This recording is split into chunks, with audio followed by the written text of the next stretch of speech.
वाले हैं कि चिल वाटर पाइप को AHU के साथ में कैसे कनेक्ट किया जाता है। तो आइए देखते हैं। यहाँ पर हमारे पास दो लाइन दिया हुआ है। जो नीचे वाला लाइन है इसको हम बोलते हैं चिल वाटर सप्लाई लाइन, ऊपर वाले लाइन को हम चिल वाटर रिटर्न लाइन बोलते हैं, जिसमें से वाटर जो है AHU से होकर घूम के रिटर्न लाइन से वो चिलर में जाता है।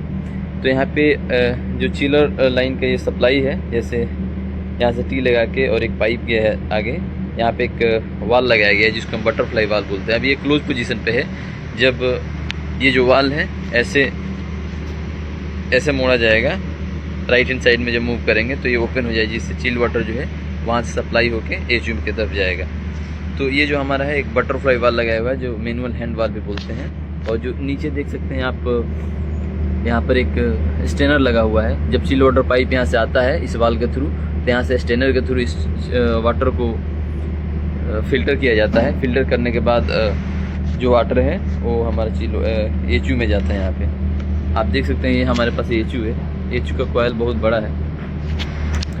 और यहाँ पे ये जो लाइन दिया हुआ है, ये जो वाल दिया हुआ है, इसको हम इसलिए इस्तेमाल करते हैं कि सपोज दैट कभी हमको इस AHU के अंदर के पूरे पानी को खाली करना हो तो उस टाइम में इस वाल को खोल देते हैं, जिससे पानी सारा बाहर निकल जाता है। पर उस टाइम में हम इस वाल को और ऊपर वाले वाल को हम क्लोज कर देते हैं, ताकि जो एक्स्ट्रा वाटर है इस चिल वाटर लाइन में वो वापस ना आए।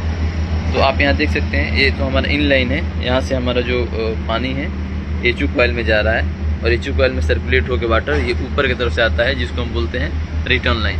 तो रिटर्न लाइन में आप देख सकते हैं यहाँ पे ये 3 पॉइंट दिया हुआ है और नीचे भी इधर देख सकते हैं 3 पॉइंट दिया हुआ है, जैसे 1, 2 और 3। तो इसमें इधर साइड वाला जो है प्रेशर के लिए है कि कितना प्रेशर के साथ पानी जा रहा है, उसको बताने के लिए प्रेशर गेज लगाया जाएगा। और एक टेम्परेचर गेज के लिए है, जो कितना चिल वाटर का टेम्परेचर है। सेम वैसे ही ऊपर है प्रेशर और टेम्परेचर, और एक जो हमारे पास है एयर वेंट के लिए लगाया जाएगा।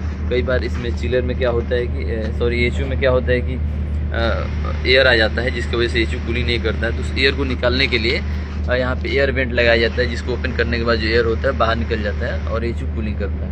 उसके बाद देखेंगे रिटर्न लाइन में यहाँ पे 2A वाल लगाया गया। 2A वाल का काम होता है कि जो हमारे पास जो AHU होता है उसके एयर टेम्परेचर को कंट्रोल करना। अगर एयर टेम्परेचर ज़्यादा ठंडा हो रहा है तो उस टाइम में ये क्लोज हो जाएगा, ये जो वाल है वो क्लोज हो जाएगा। क्लोज होने के बाद जो वाटर सर्कुलेशन है वो हमारा AHU में बंद हो जाएगा, और बंद होने की वजह से जो कूलिंग है कूलिंग कंट्रोल होगा।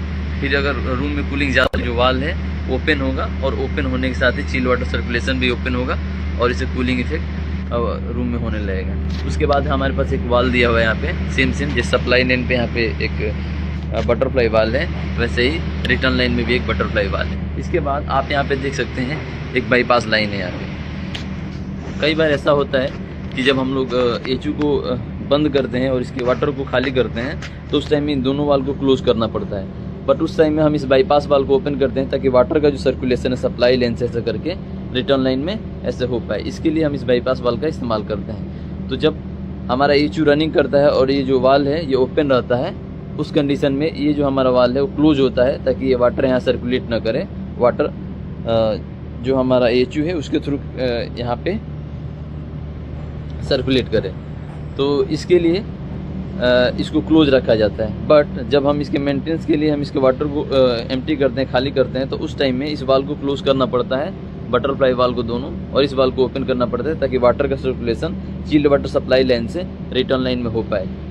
तो आप यहाँ पे देख सकते हैं। और यहाँ देखिए, यहाँ पे हमारे पास मोटर दिया हुआ है। इस मोटर का काम होता है कि इस रिटर्न डक्ट के थ्रू जो हवा आता है उसको खींचना और इस कॉइल के थ्रू पास कराना। ये कॉइल का टेम्परेचर कम होता है और एयर का टेम्परेचर ज़्यादा होता है, तो इसीलिए जब एयर इसके थ्रू पास होता है तो ठंडा हो जाता है। लेकिन जो एयर होता है पास होने से पहले इधर फिल्टर के थ्रू गुजरता है कि अगर फिल्टर में एयर में डस्ट वगैरह है, चाहे कुछ भी है, तो उसको ये फिल्टर करता है। फिल्टर करने के बाद जो हवा है वो हमारा AHU कॉइल में आता है, और इस कॉइल के थ्रू जब एयर पास करता है इस ब्लोअर मोटर के थ्रू, तो ठंडा हवा हो जाता है। और फिर इस सप्लाई लाइन के थ्रू ये क्या होता है कि रूम में सप्लाई हो जाता है, जिससे हमें रूम के अंदर कूलिंग इफेक्ट देखने को मिलता है। तो हमारे पास दो मोटर दिया हुआ है। सपोज अगर एक मोटर हमारा ख़राब हो जाता है तो हम दूसरा मोटर रन कर सकते हैं, एक को मेंटेनेंस में रख के। तो आई होप गाइज आपको समझ आया होगा कि अभी जो चिल्ड वाटर सप्लाई लाइन है उसको हम AHU के साथ में कैसे कनेक्ट करते हैं और उसमें क्या क्या फिटिंग्स लगाई जाती है, तो आप यहाँ क्लियरली देख सकते हैं। ओके, और यहाँ पे आप देख सकते हैं यहाँ पे U ट्रिप है जिसको हम बोलते हैं ड्रेनेज लाइन। इस ड्रेनेज के थ्रू इसमें जो वाटर होता है, जो हमारा कूलिंग कॉइल के थ्रू कंडेंसेट वाटर होता है, जो वाटर सेपरेट होता है वाटर, उसको यहाँ पे इकट्ठा होता है वो, और इस ड्रेनेज पाइप के थ्रू वो सीधा बाहर की तरफ में निकाल दिया जाता है। तो ये प्रोसेस होता है कि एचयू का काम करने के लिए। आप यहाँ पे देख सकते हैं एक लिमिट स्विच लगा हुआ है। जब हम डोर को ओपन करते हैं तो उस टाइम में हमारा एचयू बंद हो जाता है, और जैसे ही डोर को क्लोज करते हैं तो यहाँ सिग्नल लेके हमारा एचयू स्टार्ट हो जाता है। तो आई होप गाइस आपको समझ आया होगा एचयू कैसे काम करता है, और ये जो हमारा चिल्ड वाटर है उसका कनेक्शन एचयू के साथ कैसे किया जाता है। मिलते हैं एक नए वीडियो के साथ, तब तक के लिए बाय।